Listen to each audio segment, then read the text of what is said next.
pessoal, tudo jóia? Hoje eu gostaria de falar um pouco sobre Platão. Platão nasceu em Atenas no século V e morreu no século IV a.C. Ele era discípulo de Sócrates e depois da morte de Sócrates ele empreende uma série de viagens pelo mundo grego.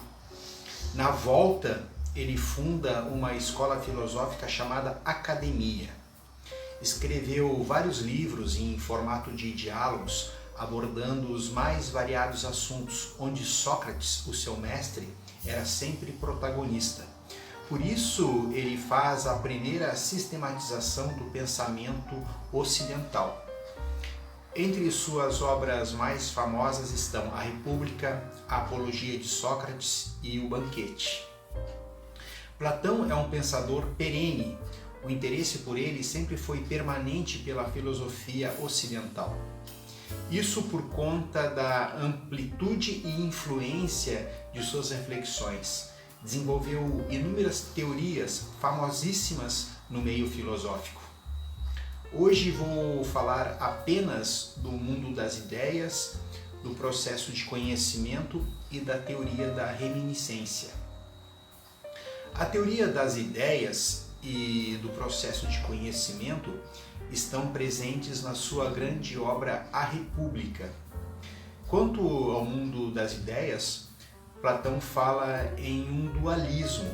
O indivíduo possui corpo e alma e existem duas realidades contrárias: o mundo dos sentidos, ou mundo sensível, e o mundo inteligível. No mundo sensível, a realidade é percebida através dos sentidos, e como para Platão os sentidos são imperfeitos e enganosos, nesse mundo dos sentidos as coisas são inconstantes, múltiplas, mutáveis, temporárias e passíveis de serem corrompidas. O nosso corpo está ligado a esse mundo sensível. O mundo inteligível coincide com as ideias, que não mudam e nos possibilitam vivenciar o que é o infinito, o permanente, o perfeito.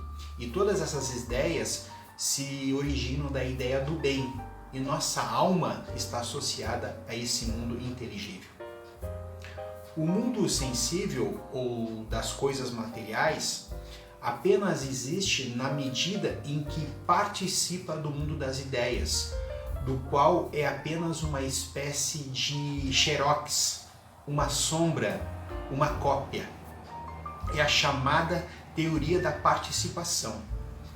Por exemplo, existem várias mesas de madeira, metal, plástico, de 4 pernas, de 3, de 2, de todas as cores, mas existe apenas uma ideia de mesa, que é única, imutável, que está lá no mundo das ideias. Então todas as outras mesas participam dessa ideia única, que é a verdadeira. Essa teoria faz uma alteração profunda em relação aos pensadores pré-socráticos e a Sócrates, porque aponta o ser verdadeiro, as ideias, fora do mundo sensível.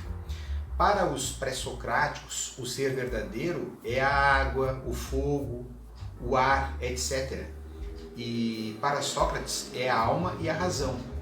Esse ser verdadeiro se encontra nas próprias coisas, nos homens ou neste mundo, ou seja, é imanente.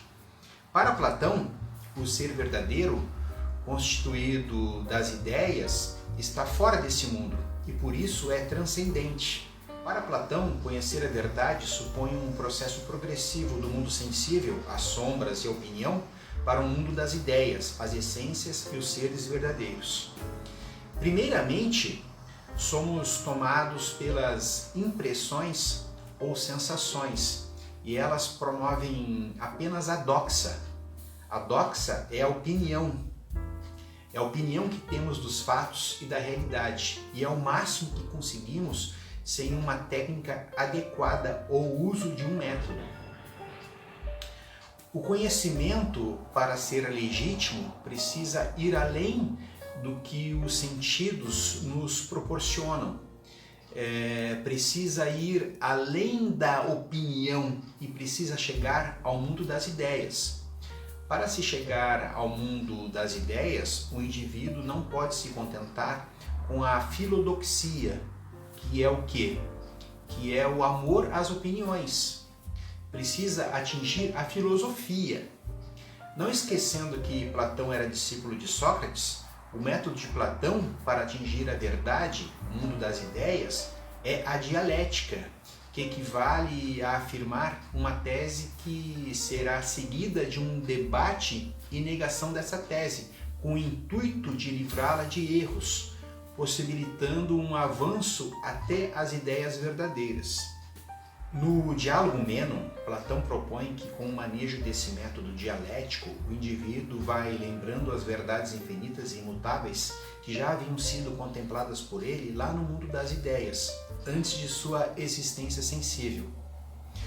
Antes de se tornar cativo do corpo, que é visto por Platão como um túmulo da alma. Então, para Platão, o conhecimento legítimo é uma representação do passado, uma memória, uma reminiscência da alma. Para Platão, conhecer é lembrar. Bom, pessoal, obrigado por assistir e até a próxima.